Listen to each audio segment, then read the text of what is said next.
Alright, gather round, folks, and let's really sink our teeth into this juicy NFL drama. Shall we? We've got a gridiron ghost from the past, a quarterbacking legend, a media titan in the crosshairs, and a whole lot of unresolved feelings. Former New York Jets defensive powerhouse Mark Gastineau, a name that still sends shivers down the spines of quarterbacks from the 80s, has decided to throw down the legal gauntlet, slapping ESPN with a $25 million lawsuit. The reason? A viral video, the digital equivalent of a surprise blindside hit, showing him confronting the one and only Brett Favre about a play that has haunted Gastineau for over 2 decades, the infamous easy sack that allowed Michael Strahan to break his single-season NFL sack record back in 2002. This isn't just a legal squabble, it's a fascinating clash of personalities, legacies, and the enduring power of sports grudges. Now, for those of you who might be too young to remember the glory days of the New York Sack Exchange, or whose memory banks have been selectively wiped clean of early 2000s NFL controversies, let's rewind the clock. The year was 2002, and the New York Giants defensive end, Michael Strahan, was breathing down the neck of Mark Gastineau's seemingly untouchable single-season sack record of 22. In the final game of the season, the Giants were facing Brett Favre and the Green Bay Packers, on a play that has been replayed, scrutinized, and debated ad nauseum ever since. Favre appeared to many to take a rather, shall we say, theatrical tumble to the turf, allowing Strahan to notch the sack that broke Gastineau's long-standing record. Mark Gastineau, a force of nature on the defensive line known for his speed, agility, and, let's be honest, his flamboyant celebrations, had set that record back in 1983, a time when quarterbacks lived in constant fear of his relentless pursuit. To see that record broken in a manner that many considered, well, less than organic, has clearly been a thorn in his side for years. It's like a chef perfecting a signature dish only to have someone else claim the recipe after seemingly being handed the key ingredient on a silver platter. Fast forward to the bustling atmosphere of a 2023 sports memorabilia show in Chicago. Imagine the scene.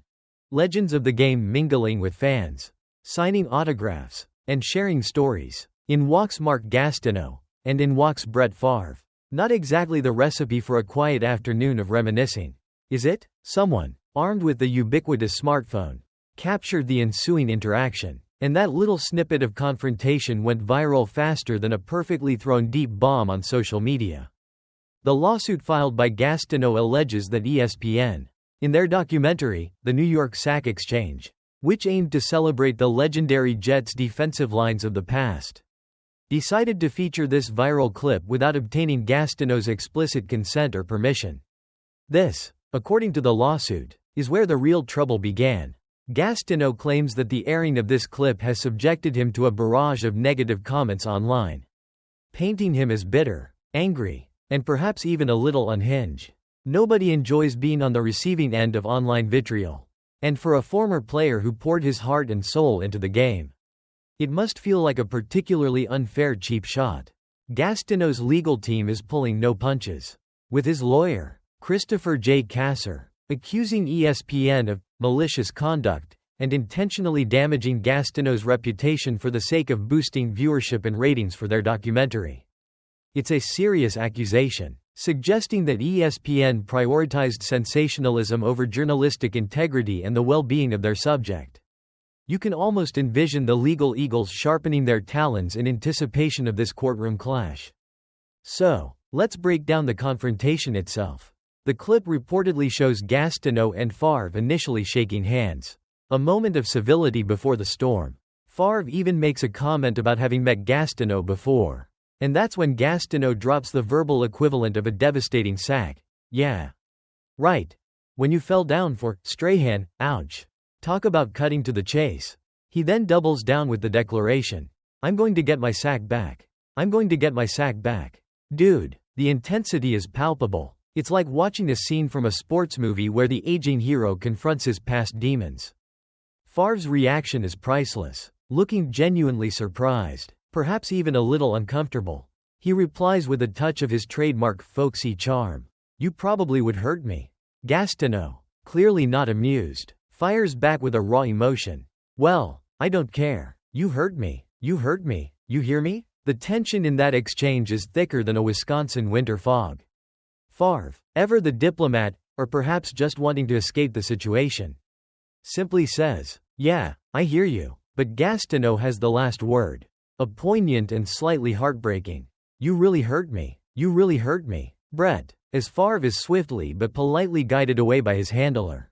Likely thinking, "I just wanted to sign some autographs." Adding another layer to this already complex narrative, Gastineau alleges that ESPN intentionally chose to omit the handshake that reportedly occurred at the end of their encounter.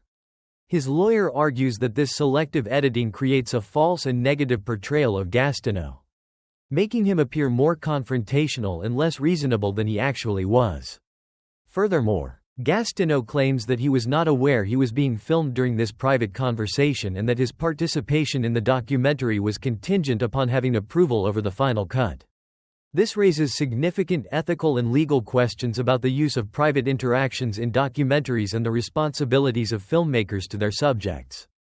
Interestingly, after the clip went viral and the internet had its say, Brett Favre took to social media to offer his perspective. In a surprisingly thoughtful and somewhat apologetic thread, Favre stated that in retrospect, he understands how Gastineau feels. He acknowledged the physical toll of the game and the financial disparities between players of different eras. Favre went on to express his respect for Gastineau's career, even suggesting he deserves a place in the Hall of Fame and hoping this controversy might bring more attention to Gastineau's remarkable achievements.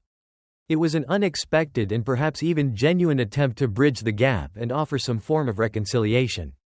So, where does this leave us? We have a former defensive icon feeling deeply wronged by a play that happened over 2 decades ago.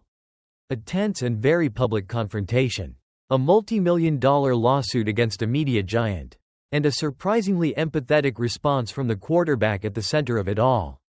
It's a sports soap opera with all the classic elements. Betrayal, in Gastineau's eyes. Lingering resentment, and the potential for a dramatic courtroom showdown. Will Gastineau succeed in his lawsuit against ESPN? Will ESPN defend their use of the footage under fair use laws? And will this finally put the debate about the legitimacy of Strahan's sack record to rest? Your guess is as good as mine. Folks, this whole saga serves as a fascinating reminder of the intense emotions that fuel professional sports, the enduring nature of rivalries, and the powerful role that media plays in shaping our understanding of these events. It also highlights the complexities of fame, privacy, and the potential consequences of viral moments in the digital age. One thing is certain: this is a story that has captured the attention of the sports world. And we'll be following every twist and turn of this legal battle. Now, we want to hear from you. What are your thoughts on this whole situation? Do you think Gastineau has a legitimate grievance? Did Favre take a dive? And what do you make of ESPN's role in all of this? Let us know in the comments below. Don't forget to like this video, subscribe to our channel for more captivating sports stories, and hit that notification bell so you don't miss any updates on this developing legal drama.